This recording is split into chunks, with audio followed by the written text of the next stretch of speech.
Hello friends, good morning. स्वागत करती हूँ मैं आप सभी का आपके अपने यूट्यूब चैनल पे। आज हम इस करंट अफेयर्स के सेशन में 19 फरवरी 2022 का करंट अफेयर्स पढ़ेंगे, जो कि हमारे एग्जाम के लिए बहुत इंपॉर्टेंट है।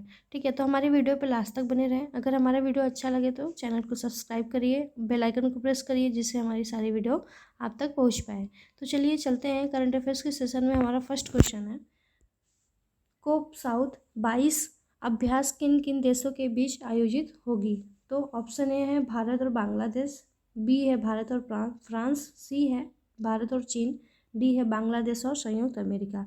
तो आंसर जो होगा वो हमारा डी पे जाएगा। बांग्लादेश और संयुक्त अमेरिका के बीच हमारा कोप साउथ 22 अभ्यास जो है वो होगा। तो देखिए, 6 दिनों के अभ्यास में प्रशांत वायु सेना द्वारा प्रायोजित किया जाएगा। इन दोनों देशों का जो अभ्यास है वो कितने दिन तक चलेगा? तो 6 दिन तक चलेगा।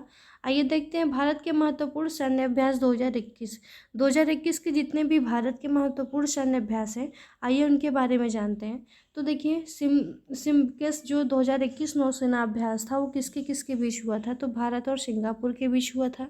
आगे देखिए, जायद तलवार 2021 जो अभ्यास हुआ था वो किन किन देशों के बीच हुआ था? तो भारत और संयुक्त अरब अमीरत के बीच हुआ था। आगे देखिए, काजिंद 2021 जो है वो भारत और काजिकिस्तान के बीच में हुआ था। इंद्र 2021 जो है अभ्यास भारत और रूस के बीच में हुआ था। अगर आपसे ऐसे क्वेश्चन पूछ लिया जाएगा, देखिए इंद्र 2021 जो है वो किन किन देशों के बीच में हुआ था, ऑप्शन आपको मिल जाएगा। तो उसमें आपको चूज़ करना है भारत और रूस।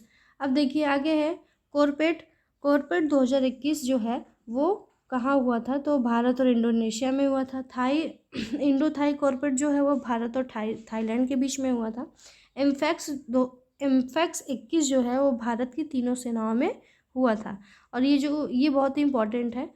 एम्फैक्स 21 जो है वो किन किन देशों के बीच हुआ था? तो वो किसी देश के बीच में नहीं हुआ था, वो भारत की तीनों सेनाओं के बीच में हुआ था। तो आइए जानते हैं कि ये कहाँ हुआ था। तो ये हुआ था हमारा अंडमान एवं निकोबार द्वीप समूह में। भारत की तीनों सेनाओं में एम्फैक्स 21 अभ्यास हुआ था। अब देखिए, डेजर्ट नाइट 21 कहाँ हुआ है? तो डेजर्ट नाइट जो 21 है वो भारत और फ्रांसीसी सेना के बीच हमारा सैन्य अभ्यास हुआ है। सी विजिल 21 जो है वो भारत के नौसेना में ये अभ्यास हुआ है। आगे देखिए, क्वेश्चन नंबर 2 है हमारा।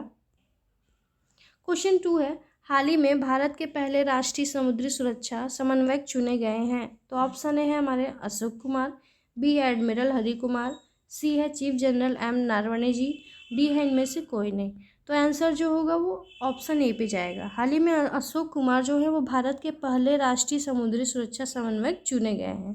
क्वेश्चन नंबर 3 है हमारा, हाल ही में किसे गेमिंग ऐप A23 के ब्रांड एम्बेसडर के रूप में चुना गया है?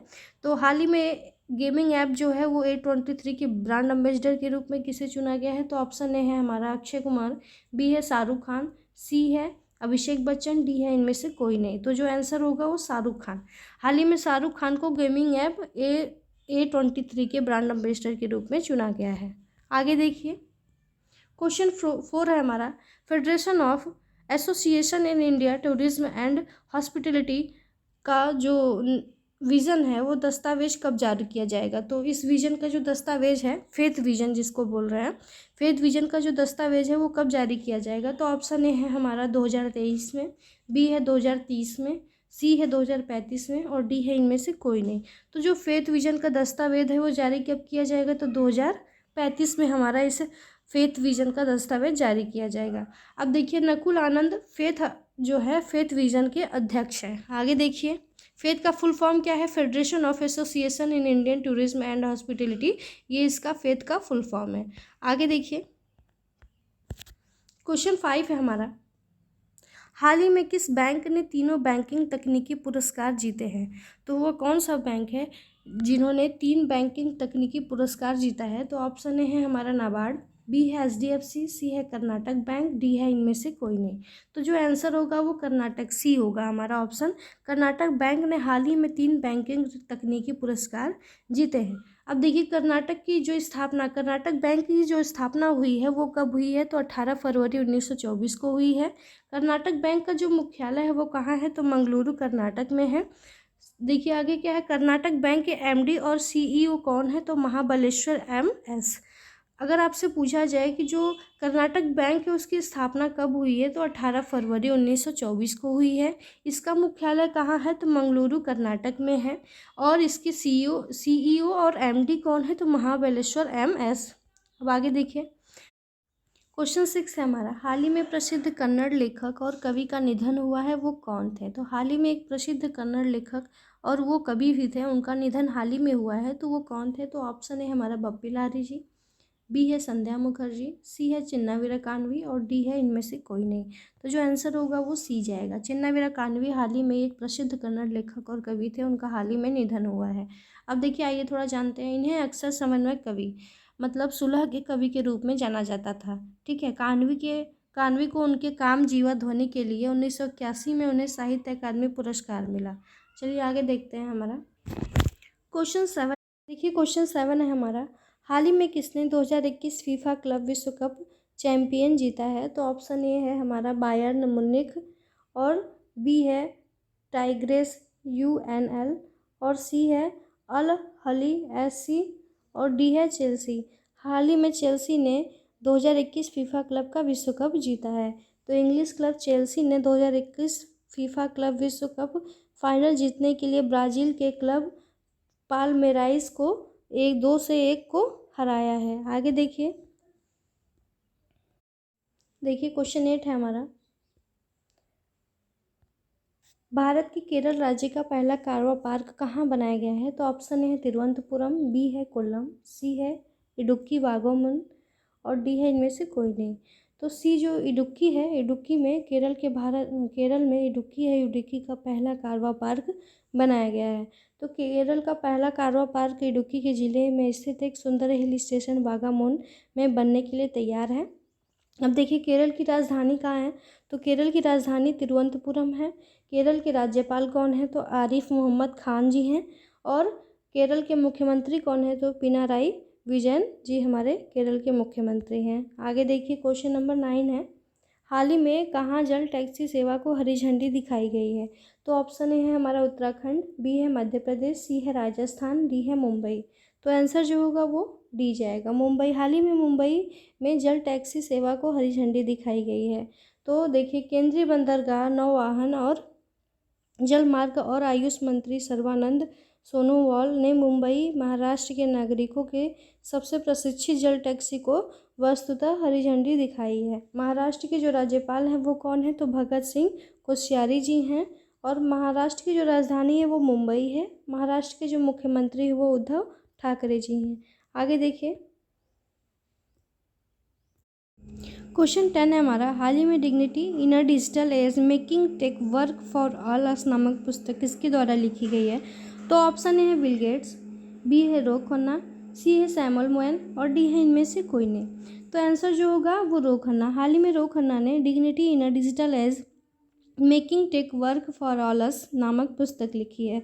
अब क्वेश्चन नंबर 11 है हमारा, हाल ही में कौन सा बैंक दुकान स्थापित करने वाला दुनिया का पहला बैंक बना है। तो ऐसा कौन सा बैंक है जो दुकान स्थापित करने वाला दुनिया का पहला बैंक बना है।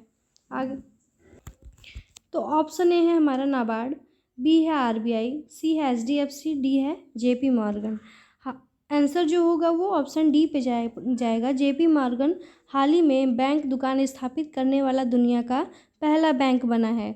आगे देखिए अब जेपी मॉर्गन के बारे में जानते हैं। जेपी मॉर्गन मेटावर्स में दुकान स्थापित करने वाला दुनिया का पहला बैंक बन गया है। मेटावर्स का मतलब क्या होता है, मेटावर्स मतलब एक आभासी ब्रह्मांड है जहाँ पे सभी प्रकार की सुविधाएं होती हैं। तो मेटावर्स में ही जेपी मॉर्गन ने बैंक दुकान स्थापित करने वाला पहला बैंक बना है। तो अब देखिए आगे क्या है, क्वेश्चन 12 है, हाल ही में किसे एडिडास का ब्रांड एम्बेसडर बनाया गया है। तो ऑप्शन ए है हमारा ऋषभ पंत, बी है सानिया मिर्जा, डी है मनिका बत्रा, और सी है मनिका बत्रा, डी है इनमें से कोई नहीं।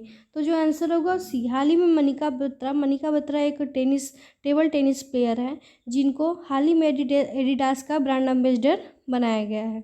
आगे देखिए क्वेश्चन 13 है हमारा, हाल ही में भुगतान प्लेटफॉर्म के रूप में भारत की यूपीआई सिस्टम को अपनाने वाला पहला देश विदेशी देश होगा, कौन सा ऐसा देश है जिन्होंने भारत के यूपीआई सिस्टम को अपनाने वाला पहला देश बनेगा? तो ऑप्शन ए है हमारा नेपाल, बी है पाकिस्तान, सी है श्रीलंका, डी है इनमें से कोई नहीं। तो जो आंसर होगा वो नेपाल। हाल ही में नेपाल ने भारत की यूपीआई सिस्टम को अपनाने का पहला देश बना है। क्वेश्चन 14 है, हाल ही में विक्रम साराभाई चिल्ड्रन इनोवेशन का शुभारंभ कहाँ किया गया है? तो ऑप्शन ए है आंध्र प्रदेश, बी है मध्य प्रदेश, सी है गुजरात, डी है राजस्थान। तो आंसर जो होगा वो सी, ऑप्शन सी, गुजरात में हाल ही में गुजरात में विक्रम साराभाई चिल्ड्रन इनोवेशन का शुभारंभ किया गया है। आगे देखिए, गुजरात के जो मुख्यमंत्री हैं वो भूपेंद्र पटेल हैं, राज्यपाल कौन है? आचार्य देवव्रत। तो चलिए इस करंट अफेयर्स का सेशन हम नया स्टार्ट करते हैं। जो करंट अफेयर्स का रिवीजन है, प्रीवियस मंथ का जो हमारा करंट अफेयर्स है उसको मैं लेके आई हूँ, जो कि हमारे एग्जाम के लिए बहुत ही इंपॉर्टेंट होते हैं। तो देखिए क्वेश्चन फर्स्ट है, जर्मनी के अंतर्राष्ट्रीय फोटोग्राफी अवार्ड बारतूर 2021 की स्टूडेंट कैटेगरी में किस 20 वर्षीय भारतीय छात्र को पुरस्कार प्रदान किया गया है? तो उत्तर है सक्षम सिन्हा। दूसरा है, अंतरिक्ष में अब तक की सबसे विशालकाय रेडियो गैलेक्सी मिली है जिसकी लंबाई क्या है? 1.63 करोड़ प्रकाश वर्ष दूर है, उसको क्या नाम दिया गया है? तो अल्सियोनिस दिया गया है। आगे देखिए क्वेश्चन 3 है, दिल्ली पुलिस ने किस प्रकार के शस्त्र लाइसेंस की शुरुआत की है? तो उत्तर जो होगा वो स्मार्ट कार्ड शस्त्र लाइसेंस। हाल ही में दिल्ली पुलिस ने एक प्रकार का शस्त्र लाइसेंस की शुरुआत की है, वो कौन सा है? तो स्मार्ट कार्ड शस्त्र लाइसेंस है। क्वेश्चन 4 है हमारा, महाराष्ट्र राज्य सरकार ने कैंसर की रोकथाम के लिए किस योजना की शुरुआत की है? तो होप एक्सप्रेस नामक एक योजना शुरुआत की गई है, वो कहाँ की गई है? तो महाराष्ट्र राज्य सरकार ने की है। और यह किस लिए किया गया है? तो कैंसर की रोकथाम के लिए होप एक्सप्रेस की स्थापना की गई है। आगे देखिए, किस बंगाली गायिका की 90 वर्ष की उम्र में निधन हो गई है? तो गीता श्री संध्या मुखोपाध्याय का हाल ही में 90 वर्ष की उम्र में निधन हो गया है। आगे देखिए क्वेश्चन 6 है हमारा, शिक्षा के क्षेत्र में कंपनी बायजू ने देश के 200 शहरों में कितने शिक्षण केंद्र स्थापित करने की घोषणा की है? तो वो 500 शिक्षण संस्थान स्थापित करने की घोषणा की है। क्वेश्चन 7 है, हरियाणा में निजी क्षेत्र के नौकरियों में 75% आरक्षण पर रोक का हाई कोर्ट का आदेश किसने रद्द कर दिया है? तो सुप्रीम कोर्ट। देखिए क्वेश्चन 8 है, IPL franchise Kolkata Knight Riders ने टीम का नया कप्तान किसे नियुक्त किया है? तो श्रेयस अय्यर को नियुक्त किया है। आगे देखिए क्वेश्चन 9 है हमारा, भारतीय सेना के deputy chief of army staff के रूप में किसे पदभार संभालने के लिए बताया गया है? तो वो चिन्निरा पोनप्पा जी को बताया गया है। क्वेश्चन 10 है, गुरुग्राम की पहली महिला पुलिस आयुक्त नियुक्त की गई हैं, तो वो कौन है? आईपीएस अधिकारी कला रामचंद्रन जी को गुरुग्राम की पहली महिला पुलिस आयुक्त नियुक्त की गई है। तो अगर हमारी वीडियो अच्छी लगे तो प्लीज़ हमारे वीडियो को लाइक करिए, शेयर करिए, सब्सक्राइब करिए चैनल को, बेल आइकन को प्रेस करिए जिससे हमारी सारी वीडियो आप तक पहुंच पाए। वीडियो को देखने के लिए धन्यवाद।